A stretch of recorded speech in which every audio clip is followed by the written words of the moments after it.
کوزدر اوچ انجینیر فیض الله خان په حجره کې تابع شوی غونډې ته د وینا په وخت وینا کوونکو میا شهباز شریف ته په وزیر اعظم جوړېدو مبارکي ورکړې ده او ویلي دي چې په تحصیل دینزي کې د مسلم لیگ نون مقامی قیادت د ولسي ترقۍ لپاره خدمت کولو سلسله به جاري ساتل کیږي. د انجینیر فیض الله خان په مشرۍ کې تابع شوی دی غونډه کې د دینزي حلقه پی کې 15 و یونین کونسل سره خادکزی نه هم د مسلم لیگ نون ګڼ شمېر کارکنانو شرکت کړی.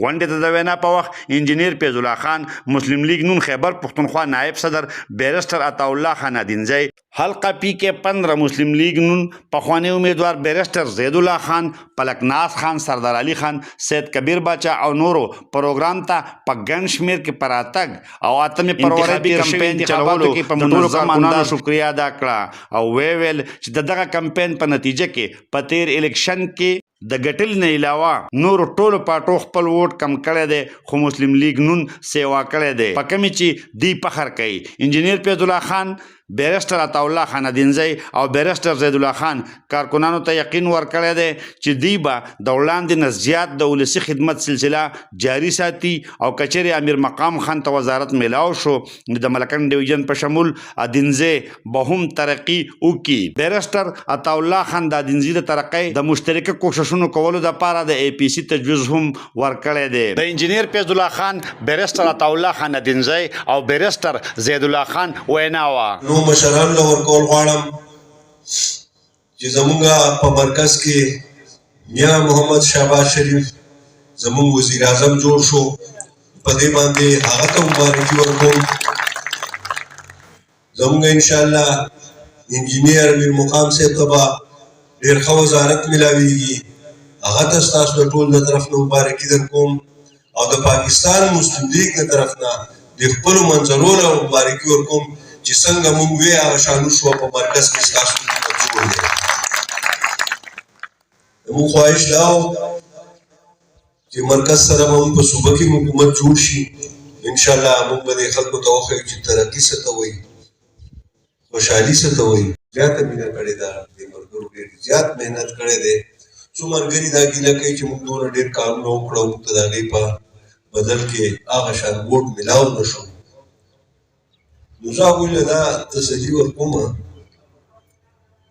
موږ ناست یو دا خبرې کېږي ملګري وایي چې دا موږ څومره شمولیتونه کړي وو که هغه کسانو موږ له ووټ راکړی وی هم به دا ډېر شوی وو.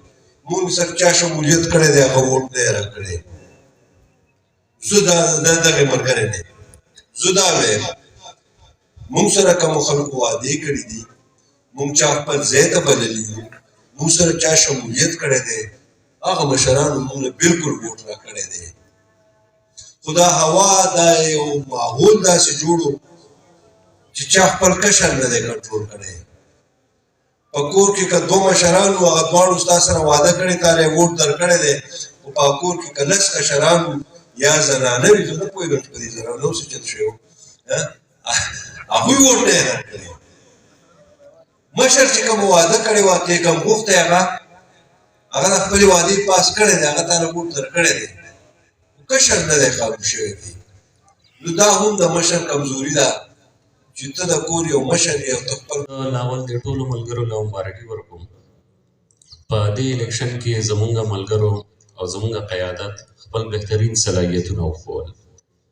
زه په دې ټایم کې جناب فیض الله خان صاحب قیادت صفت نه کوم زه هغې ته چې دی نو مبارکي نه ورکوم نو دا به ډېر زیات زیاتی د فیض الله خان صاحب په قیادت کې زمونږ ټول ملګري چې کوم دي د مبارکۍ وړ دي ځکه چې ټولو پارټیانو ما سوای کومې پارټۍ چې ګټلې ده هغوی خپل ووټونه کم کړي دي. یو پارټي په خپل ځای ولاړ ده نور ټول ښه ټیک ټاکه راغلي دي او یوازې تاسو یې یوازې پاکستان مسلم لیگ دی یوازې زمونږ دا ملګري دي چې دوی خپل ووټ زیات کړی دی او انشاءالله تعالی د دې نه به نور هم زیاتېږي ځکه زموږ خو ډېرو ملګرو سره اوس چې کوم دی نو هغه تعلقونه جوړ شو او اسپن یونین کونسل به زه یو وارې بیا هم یاد کړم خاص کر په خپل ناجي صاحب او انجینیر صاحب او هغوی چې کوم ټول ملګري دلته ناست دي. هغوی چې کوم هغه په هسپان کې زمونږ اطراف یې ښه پوره چې دی اوچت کړی دی او په نورو یونین کونسلو کې څه دی کې موږ لاندې تلي څه باندې تلي. او څنګه چې به ما په دې تقریر کې هر وخت وایي چې دا ګوره زموږ دپاره سیاست نه دی، زموږ دپاره خدمت دی. نو الحمدلله هغې جذبې سره تاسو ټولو منډه والې ده، تاسو ټول په هغه صف کې ولاړې، هغه منډه والې د خدمت په نظریې موږ ولاړو. نو مایوسه کېږو به نه. نن چې موږ په کم پوزیشن یو نو الحمدلله دا ټوله ستاسو منډه ده او دا کریډټ ټول تاسو ته ځي. نو زه به په دې کې دا خبره کوم چې یاره د مایوسۍ خبرې اوس په دې ټایم کې مه کوئ. کم از کم دا سوچ وکړئ چې موږ کومې غلطیانې کړي دي یا په کم ځای کې زموږ نه څه کمی پاتې شوی دی. نو تنظیم جوړولو مقصد دا دی چې په هر ځای کې زموږ نمایندګي چې کوم زموږ مقصد و چې موږ خپله نمایندګي هر ځای ته ورسوو. زموږ هر ځای کې پولینګ سټیشن کې زموږ پولینګ ایجنټس او دا نمایندګي زموږ برابري. نو الحمدلله په دې الیکشن کې تاسو دغه ځای ته ځان رسولی دی او په خلکو هم ځان وپېژندو. تاسو چې کم کار کم خدمت او کم منډه والې ده نو دا صرف تاسو نه وایئ، دا چې هغه بل چا له ووټ ورکړی دی هغه هم دا وایي. نو په دې فخر محسوس کوي چې کم از کم خلک هم یادوي او پارټي هم یاده کړه په دې تحصیل کې